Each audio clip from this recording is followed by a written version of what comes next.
watching What Now? I am Precious, Amayu. Now, there is still tension in Minneapolis as other U.S. cities over the fatal shooting of 37-year-old intensive care nurse Alex Pretty by immigration agents. Many Republican lawmakers have joined calls to pressure the Trump administration to ensure full investigation into the second shooting in the city by federal agents in 2 weeks.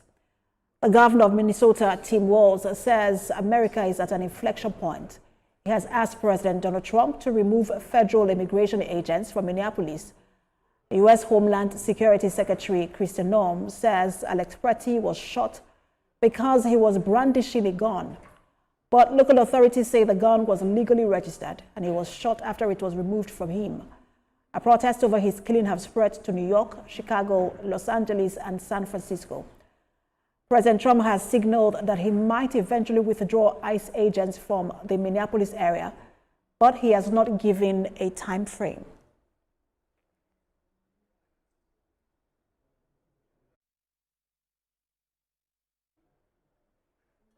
Now, for more on the spreading protests in the United States, immigration law officer Andrew Thomas joins me from Boston. Good to have you join us.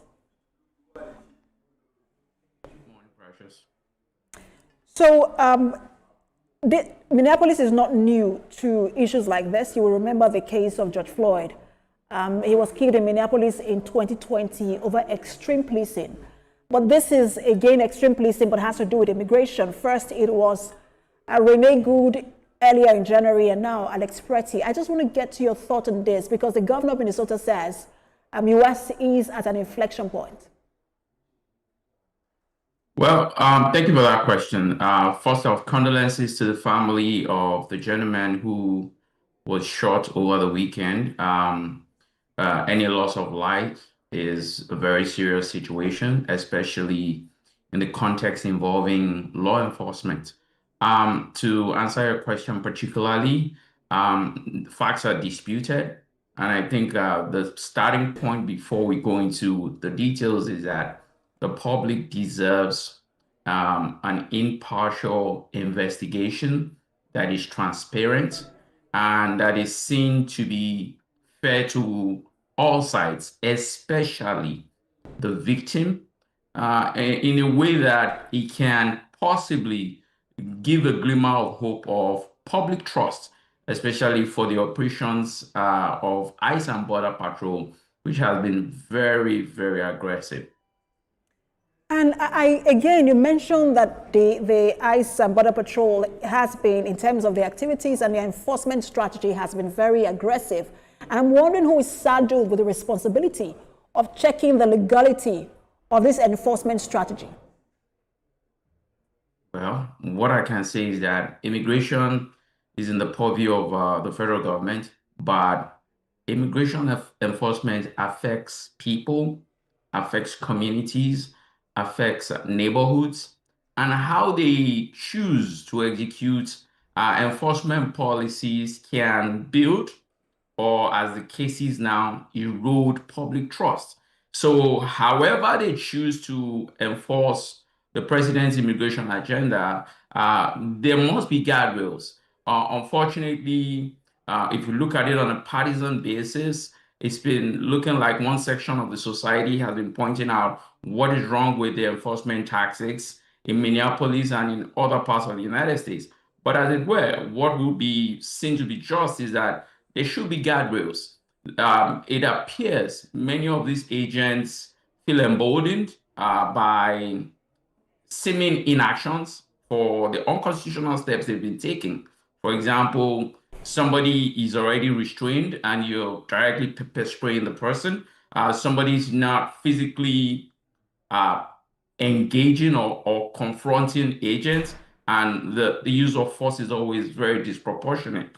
So as it were, there's a need for well-meaning Americans, especially those who've been elected, to speak up, to request that things are much more transparent and be seen to be so. So it's just a lack of empathy in carrying out this enforcement, and then they almost like being disgusted, as it were, or being repulsed by, just immigrants and foreigners in the U.S. Does Congress has any oversight function here? Because both Republican and Democrats and lawmakers are calling for investigation. The Department of Homeland Security is in charge of ICE, in charge of Border Patrol and all arms of immigration agencies. As it were, there should be oversight from Congress, the House of Representatives and the Senate, but it appears they're not doing enough. And the argument has been that should we still fund an agency that has disregard for all Americans, especially American citizens? So as it were, it's a very good question to ask. And I think if the members of Congress decide not to step up, all those involved can also seek refuge in the courts to make sure that immigration enforcement follows the rule of law and due process. And I like that you mentioned American citizens, because most of these people now who are also now being affected are actually American citizens who have probably who have two nationalities, maybe like you are, a Nigerian American. But I also understand that people who have who have filed their papers for asylum and are just waiting for their daring courts to make their case are also not being picked up and detained as well. Some of them minors who are being detained along with their parents. I also just wanted to speak to the legality of that. Well, in as much as I don't want to touch on this topic, it is very distressing. It appears the Trump administration strategy is three-pronged. Number one, limit legal pathways to immigration. Number two, engage in aggressive enforcement. Number three, deport people even before they have a right to state in a court of law why they should remain in the United States. I don't know what they hope to achieve with that, but as it were, the administration is causing more tension, causing more dislocation, making some communities, very integral communities in this country, feel isolated and feel ordered and targeted. And as it were, it is disturbing.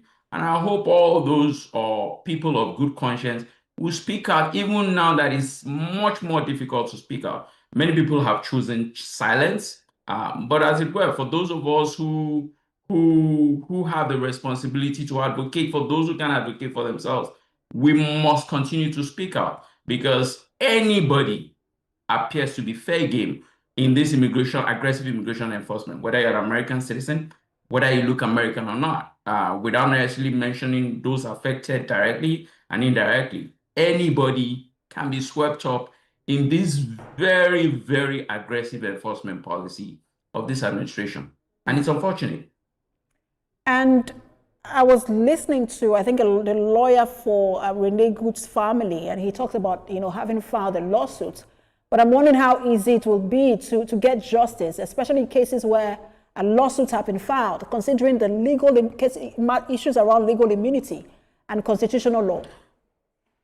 Well, I am very hopeful, because the only thing that is as certain, like night, day, and taxes, is justice. No matter how long it takes, as many people who are being used to do extrajudicial things, they'll be brought to account. It's just a matter of time. And that is the difference between an ordered society and any other society. Every step you take, especially if it's extrajudicial, has consequences. Like I've said before, many of the lawyers who should know better, who took extrajudicial means in Trump 1.0, were either disbarred or suspended. So I really empathize with many people who work for these agencies who are being used extrajudicially to shoot Americans, to separate families, to humiliate communities. They'll be brought to justice. It is a matter of time. Thank you so much for your time. I want to get your designation correctly now. It is U.S. Immigration Attorney Andrew Thomas. Thank you for your time. Thank you for having me, Precious.